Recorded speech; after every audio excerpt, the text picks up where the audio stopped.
എടി മനു കല്യാണം വിളിച്ചാ? അവൻ വന്ന് കല്യാണം വിളിച്ചിണ്ടായി. അവന്റെ മുറപ്പെണ്ണിനെ കല്യാണം കഴിക്കണം എന്ന് പറഞ്ഞിട്ട് ആള് നിക്കണ്ടായിരുന്നേ. എന്നിട്ട് ഇപ്പൊ പുറം നാട്ടിലെ ഏതോ ഒരു പെണ്ണിനെ കല്യാണം കഴിക്കണേ. ആർക്കാരൊക്കെയാ വിധിച്ചെന്ന് പറയാൻ പറ്റില്ലല്ലോ. അത് നീ പറഞ്ഞത് കറക്റ്റാ.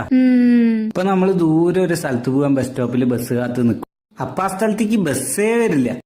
ശരി, കാത്തുനിന്ന് സമയം കളയണ്ടല്ലോ വിചാരിച്ച് കിട്ടിയ ബസ്സിന് പോവാന്ന് വെച്ചാ നമുക്ക് വരുന്നത് ഒരു ലോക്കൽ ബസ്സായിരിക്കും. ശരി, ലോക്കലെങ്കിൽ ലോക്കല് കേറി പകുതി ദൂരെ എത്തിയിട്ടുണ്ടാവുള്ളൂ. അപ്പൊ നമ്മളെ ക്രോസ് ചെയ്ത ഒരു സൂപ്പർ ഫാസ്റ്റ് പോവും. അപ്പൊ നമ്മുടെ മനസ്സ് പറയും കുറച്ചു നേരം കൂടെ കാത്തു നിന്നിരുന്നെങ്കിൽ സൂപ്പർ ഫാസ്റ്റിലെ പോവായിരുന്നു. ഹലോ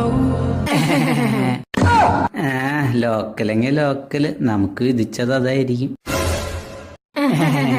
ചേട്ടനൊരു ലോക്കൽ ബസ് എങ്കിൽ കിട്ടി. എനിക്ക് കിട്ടിയത് ഒരു മൂട്ട ബസ്. അതില് കേറി ഞാൻ പെട്ടപ്പാട് ഓടോന്നറിയില്ല, എപ്പ നിക്കോ